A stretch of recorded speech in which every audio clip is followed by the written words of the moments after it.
Wasting all this time. I don't say I don't mind. I don't mind. Hold on. It's gonna be quick. Don't you dare skip. Oh, not the best. But let's set it at 4. And final touches. Let's say I'm wasting all this time. I don't mind. Yet wasting all this time. I don't mind. Welcome back to Life of the Germ. I'm your host Jeremy, and in this episode we have myself on once again. Weird how that works. The new Abnormal vinyl of the week. Shout out the Strokes for the one time. Yeah, just finished up with volleyball Tuesday night. You know, classic J-Dog activities. Thank you guys for tuning in to Life of the Germ. Honestly, I don't have a ton of updates, so maybe I'll just kind of go for it. So I went into the mountains Saturday with a buddy and did a really long hike, like 16 miles, and pretty much Saturday night to Tuesday afternoon, like really didn't see like anyone besides like the people I work with. And I feel like I was starting to go a bit insane, to be honest. Like I was, it's just a lot of alone time. And I don't know if I got this idea from that or where it really came about, but kind of a sidebar before I get into like wisdom of the week was kind of this idea that like, don't you guys think it's weird that like humans need to like communicate to other humans after a certain amount of time, or they'll literally start to go insane? Isn't that odd? Like, why is that a thing? Like, why do you need that? And if so, like, could you supplement that with, I don't know, like an AI or something? Like, would your brain be like tricked and like, because some days it's like, I wish I could go a week without like seeing a lot of people, you know, but it's like in reality, there's just no way that would happen. Like I would literally lose my mind. Like I went, I think 3 days without seeing like anyone. And I was like, I just get this weird thing in my mind where I'm like, it just feels off. Like, and I didn't get that until I moved out to Denver. Cause like before then I had like, you know, like a ton of friends, and I still have a lot of friends in the city, don't get me wrong, but it's just like, I feel like maybe just the older you get, the easier it is to like kind of go without seeing people for a while. And yeah, it's just like odd. But kind of a sidebar, maybe you guys have something to say about that. Cause I feel like I've always, just kind of wondered why that is. Like, why do we need human interaction to keep us, sane?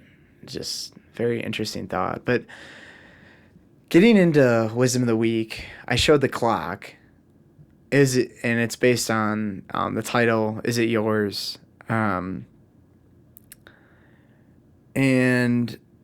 it's about time, as you might have guessed by the picture. And, you know, I don't know. There's a lot of conversations about time in general. Like, you can look at, like, Interstellar, the movie, and be like, whoa, like, you know, it's time and stuff like that. But kind of what I'm wondering is more so with your time specifically, right? Because as you get older, you slowly start to realize that 24 hours really isn't that much time. And a week and a month and a year really aren't that much time. And I feel like it's any young 20-year-old might reflect on from time to time after getting into society, like how much of that time is actually spent doing the things that you would like to do. Um, and honestly, before we get into this might be a good transition because I've been thinking a lot about this would be like literally like my masterpiece. And I don't know when I'm going to find the time to do this. I don't know if I'll ever get around to doing this. But what I would really want to do is something like um, the name of it's going to be like a kind of a video slash vlog. And I think I want to title it The Life of a 20 something. And basically what I'm going to do is just like kind of do like a day in my life, but like I sort of want to take little clips of like different parts of my life and then sort of like narrate over them and kind of give my like 2 cents on um s- um kind of this vibe. And I maybe have prefaced this in other videos, but basically it gets at this idea that like um there's all this pop culture around middle school, high school, going into college, but then when you get to post college, everything seems to sort of fall off the grid. And but as we go forward in society and like sort of move on, what you find is that more people are attending college, and that seems to be becoming like the norm. And what happens is people go to college, they graduate, and then like no one really has any advice for you after that. Like it's kind of just like, all right, it's up to you, go.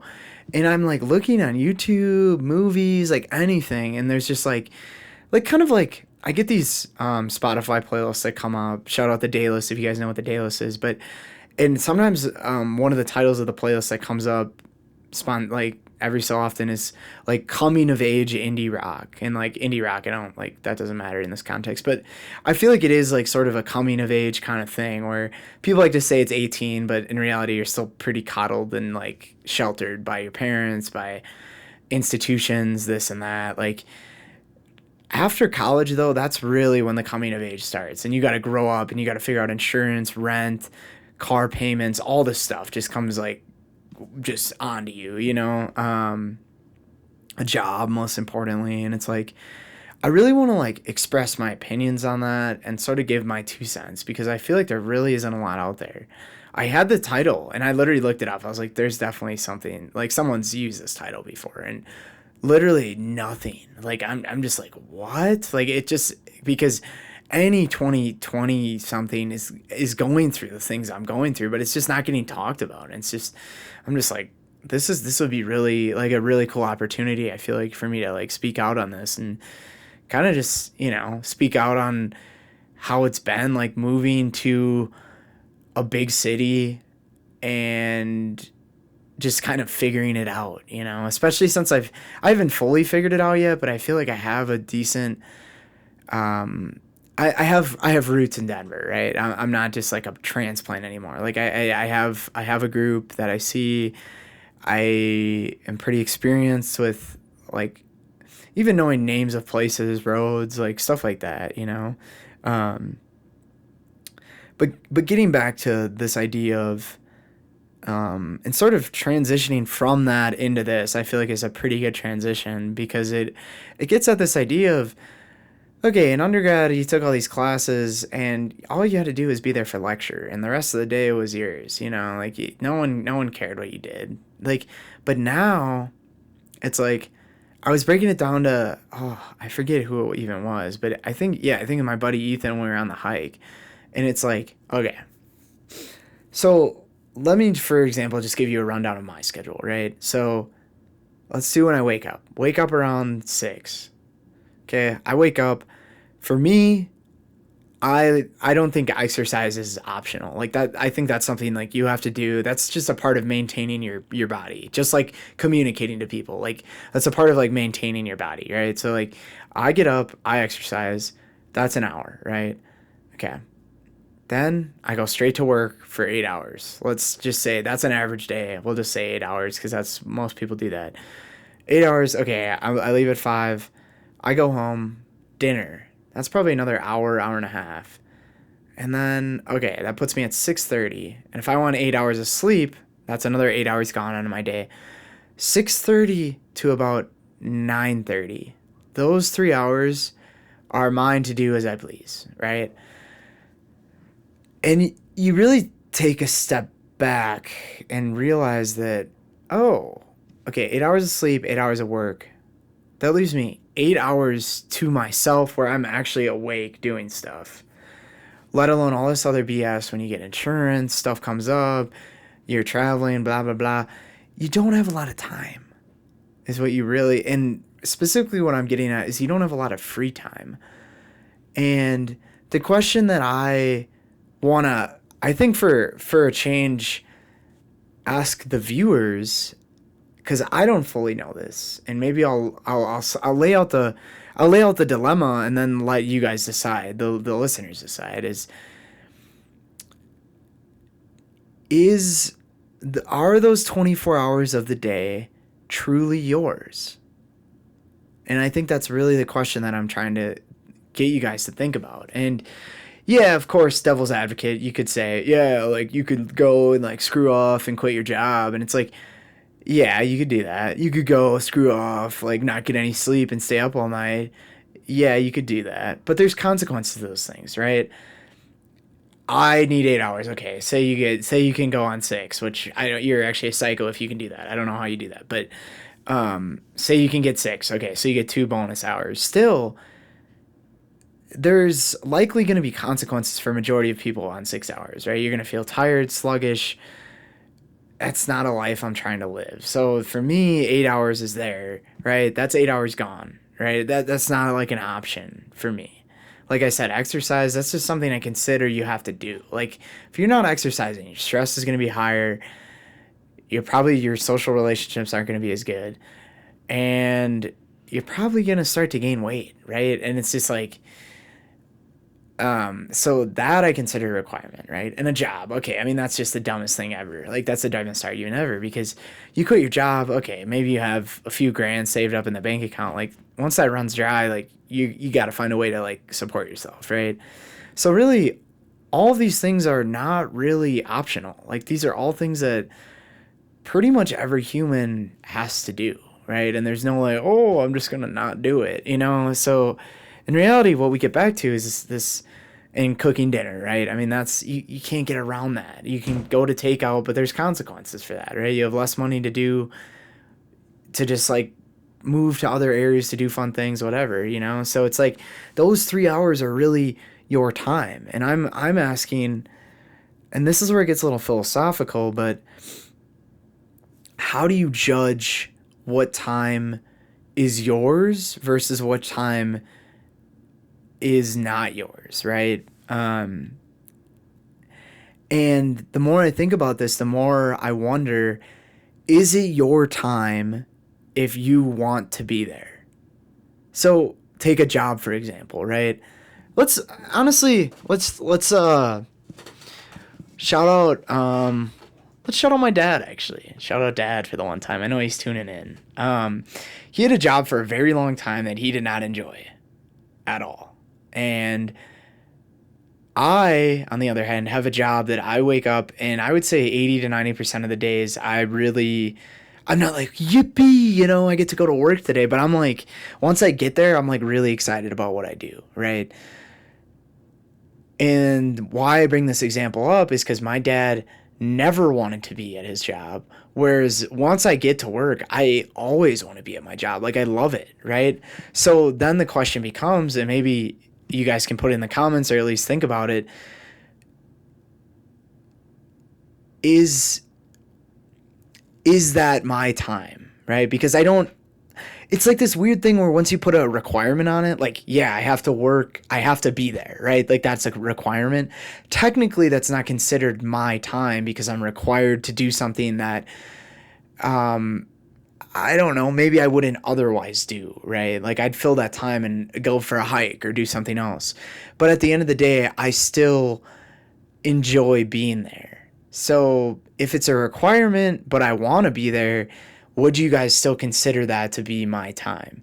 And then opposite, at my dad's old job, when he was there, he would always hate it. Like, is that never is that not your time because you don't want to be there, right? And is it really all just the flip of the switch like that? Like, is it just based on your mindset? Like, and I don't know if this is making sense, but because technically, if we want to get technical, since you're required to be there, it really isn't your time. Like, your time is taken from you by something, right? By a job, by a basic biology where you have to get sleep.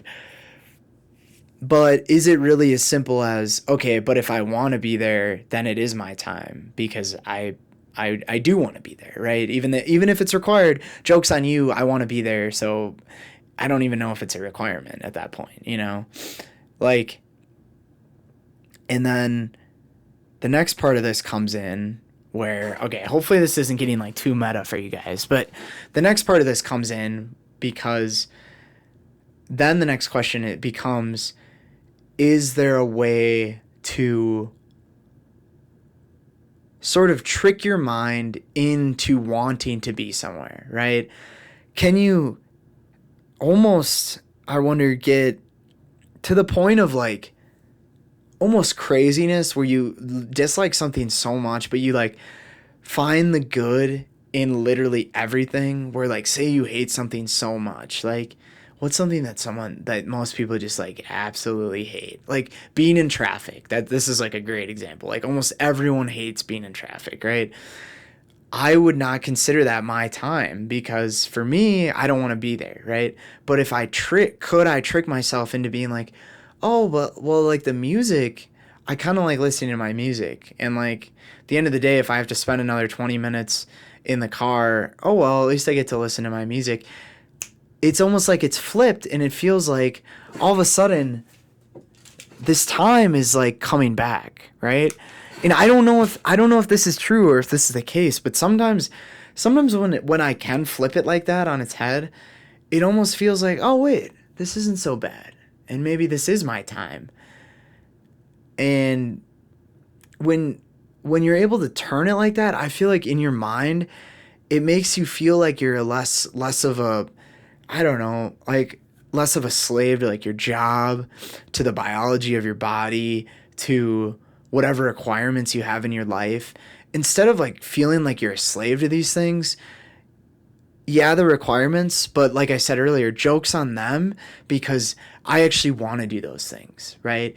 And once I feel like I want to do those things, you're no longer slaved to not feeling free anymore, and you feel like you have freedom, right? You're like, yes, I know I have to work, but I want to work, therefore I'm going to work because I want to. And all of a sudden now that time feels like maybe it becomes yours.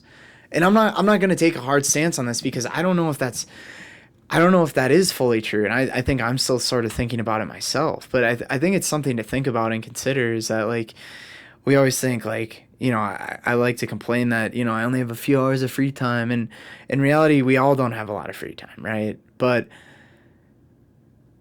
if you can try to see your life in this sort of different way, and I know it's hard, and I feel like not all the time it's going to work like that, and you're not going to just be able to like flip it on its head, like when you're tired or you're just out of it or you're having a bad day. Like sometimes it does feel like you're a slave to these things, right? But on those days that there's like a little resistance, and then you have enough energy to be like, no, this is like where I want to be right now. And like, while there might be other things that there might deep down be other places that you'd rather be, you recognize that it could be a hell of a lot worse, and you could be doing a lot of different stuff that you really don't want to do. And like, this is just something that you got to do. And, that doesn't mean that time is taken from you, right? Like 8 hours of my job, you could argue, is still 8 hours of my life that I'm choosing to spend, right? So if I'm there, I might as well spend it, you know, trying to have a good time and enjoy myself, right? And I really do think when you flip it on its head like that, maybe that time comes back to you. and maybe suddenly you realize that you have a lot more time than you think you do, right? But based off of this too, I'm a strong believer that when people really do get to choose what they want to do for their time, when they do have those, say my back of the napkin calculations, those like 3 hours at night where you get to just do whatever you want, I think that really speaks to over money, over any. I think what people spend their money on is a good indicator of like what they value, but I think more than anything, I don't know though. Then there's those people that just spend their time on TikTok, and I'm like, maybe that's just a whole nother ball game. But I don't know. For me, I'm very methodical about where I spend that free time, right? Because I know it's so limited that I'm like, okay, I got to make sure I'm spending it the way I want to spend it, right? And in college, it's like, yeah, you could dish that time out to crappy people and do dumb things. It didn't really matter. Now it's like, I got 3 hours during the week. I'm gonna spend that doing exactly what I want to do. I'm not gonna spend that like doing something that I don't want to do. It's just like no, I don't. There's not enough time for that to be able to do that. So I think it's sort of reflecting on those things in your life and understanding that are those things really what you want to be spending those few hours of your life doing? Because at the end of the day, like I said, the clock's ticking and there's 24 hours in a day and you have all these months and you have all these years you think to live, but once you get to a certain point, you realize there isn't really that much time, and it's like you really want to wake up and realize what are the things that I want to do, because those are the things that really matter. So with that, I'll leave it up to you guys. Is it yours? Is it my time? Is it your boss's time? Is it TikTok's time? Who knows? I'll leave that up to you guys. But thanks for tuning into Life the Germ. I'm your host, Jeremy, and I'll catch you in the next one.